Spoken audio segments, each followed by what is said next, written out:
Hello, my name is Maudlin. I'm a mad scientist of fashion. I love to just create aesthetics for my own amusement. Today my attire is Bimbozar.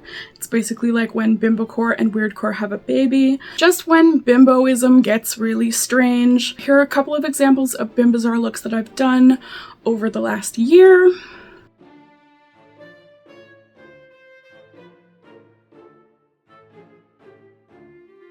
So I love thinking about the fashion for my aesthetic creations, but I also love to think about culture that goes along with it, if that makes sense. Goth is a music-based subculture, so they say goth music, there's goth movies, there's goth literature, there's goth poetry. So why can't a made-up aesthetic have its own kind of poetry too? So today I was going to share with you a couple of poems that I picked out of my favorite poetry collections that I think perfectly encapsulate this aesthetic. So without further ado, I will just jump into the Bimbozar, bimbocore, weirdcore poetry recommendations. I'm gonna start out with this book, Alien vs. Predator by Michael Robbins. I'm going to read you an excerpt from 3 of his poems that I think will give you a pretty good idea of what the hell I'm talking about. This is Lust for Life by Michael Robbins. An excerpt. The truth gets me hard, song selection is key. The idiot Swedes do a number on me. They invent refrigeration and sleep in shifts. I'm tired of being compared to Britney Spears, she's so pretty, I'm covered in petroglyphs. That sorcerer bewitched my penis. I'm speed in space, an Aztec princess. The truth makes me hurl. The truth's a mistake. John Milton jumps out of my birthday cake. Huh? Pretty bimbo-licious, am I wrong? And also really weird. That's why I picked it. All right, let's go for this next one. This is Plastic Robin's Band by Michael Robbins. I bit my penis off at 3. Unless, no, wait, that wasn't me. I stitched my penis, which I hate, onto the face of my friend Kate. Why would you want to write such things? Nothing makes poetry happen. I look into my heart and creep. My heart is lovely, dark, and deep. I kiss your trash. My boobs are fake. I have promises to break. See? It's making sense now, isn't it? Okay, perfect. One last Michael Robbins poem before we move on. This is called The Learned Astronomer. Shout out to Walt Whitman. An excerpt. Know you virgins, blessed in your ignorance, for whom the night sky holds such romance. The art of love is less mysterious than you suppose, a plastic toy in the rubble of a caramel corn. These love poets couldn't write their way out of a bag of kitty litter. The genitals, the heart, the burning fantastical heavens themselves, just junk in a Safeway cart I'm pushing down to the recycling center. Wasn't that fun? I love this poetry collection by Michael Robbins. It's so wacky and so out there. It rhymes sometimes it doesn't rhyme. I like poetry that rhymes, and I like poetry that doesn't rhyme, so it does kind of the best of both worlds. It's just a wild ride. I love that. Wait. I have to read you one more Michael Robbins poem before I move on to the next poetry collection. This poem is called My New Asshole. I'm going to read it in its entirety. My new asshole's official candy is cola-flavored fish-shaped. I sexually harassed it. It puckers with distaste. My new asshole could be your friends if you had any friends. My new asshole is making a name for itself. It is a way of looking at the world. It tilts at megabucks. It tithes its chocolate tenth. It moons over my hammy. It sings a song of sapience. Now it wants a puppy. It wants to open a Red Lobster. Where did it get that strawberry? My asshole has discovered boys. My new asshole says so much. My new asshole is being bullied.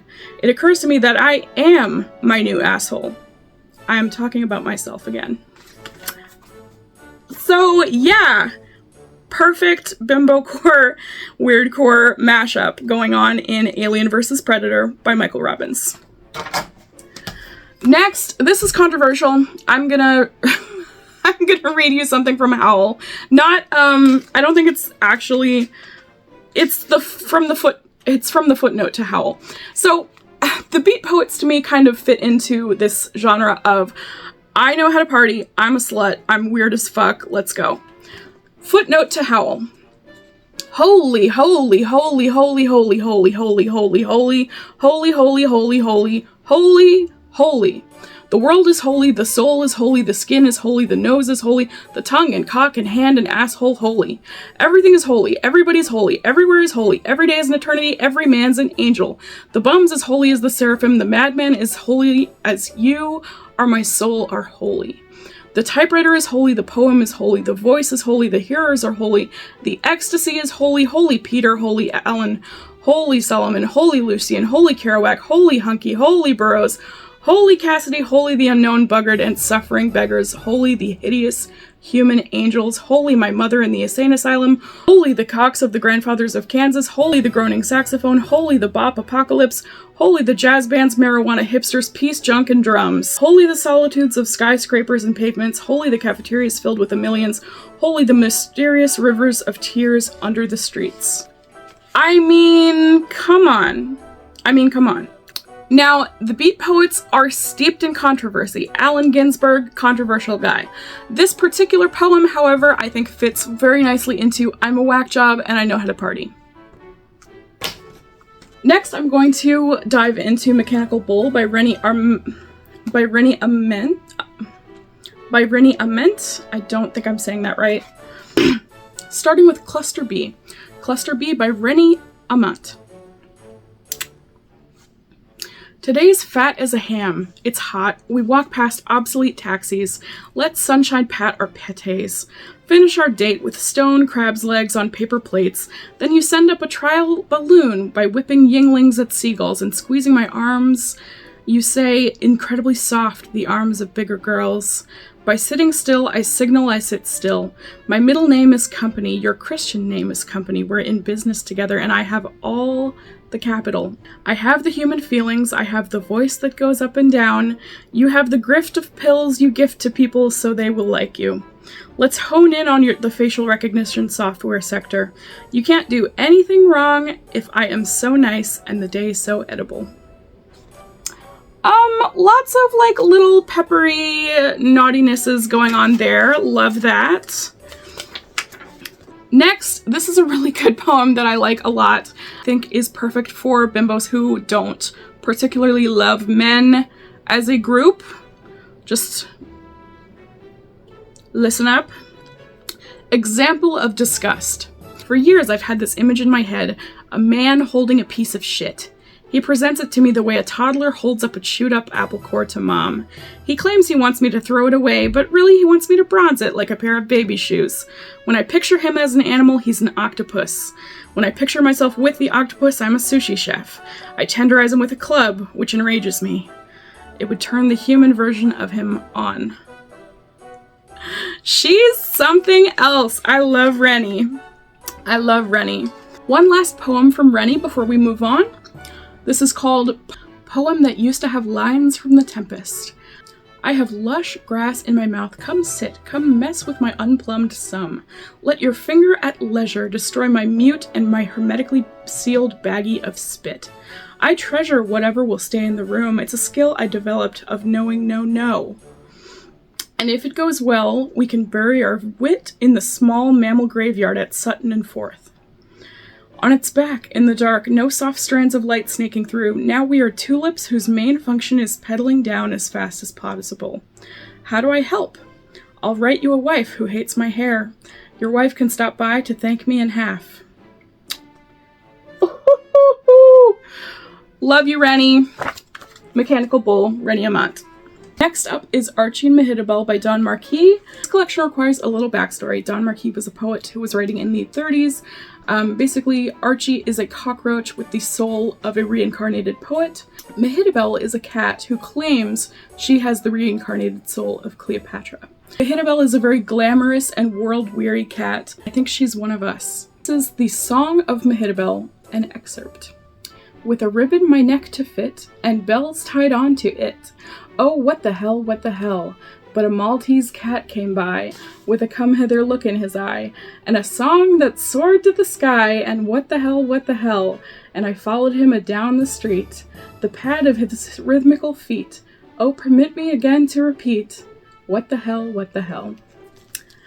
Mehitabel is just that girl, okay? This is a really fantastic poetry collection, a lot of weird, wacky, mind-bending stuff going on, with themes of reincarnation and more.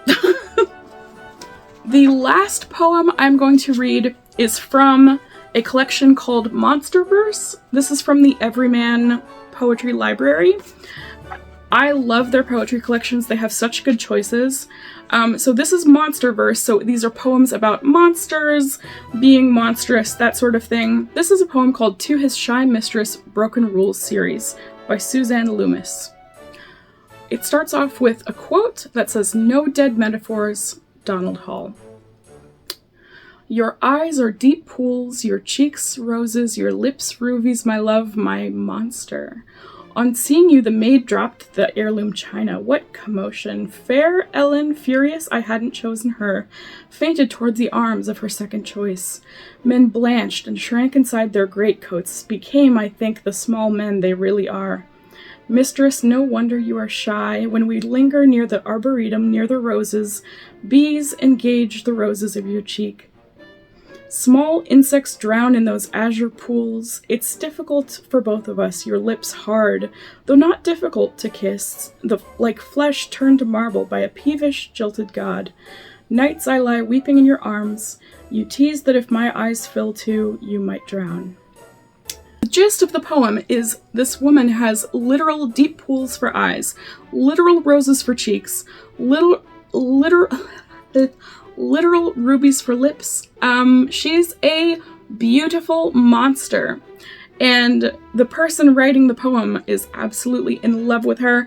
And I do think this poem sort of resonates with the larger theme of this aesthetic Bimbazar of being beautiful in a grotesque and off-putting way. So I love this poem. I think, you know, if you want to woo a bizarre bimbo girl, this is the sort of thing you read to her. And yeah, that's my Bimbazar poetry collection. I just sort of have been looking through my poetry books all week long and selecting my favorites. I hope you liked them. I hope you think this is an interesting concept, because I do have another aesthetic that I came up with called coquettamine. It's when coquette and weirdcore are combined. So I have a whole stack of coquettamine sort of poems ready to go. I'm hoping to do that when I have a coquettamine look again. See, poetry can be really fun and really wacky and really wild and really shocking. Shout out if you do too. What are some of your favorite poems? What are poems that are kind of risque and grotesque and bizarre that kind of make you think of this aesthetic? I'd love to hear about that in the comments. Let me know what you thought of this, and until next time, bye!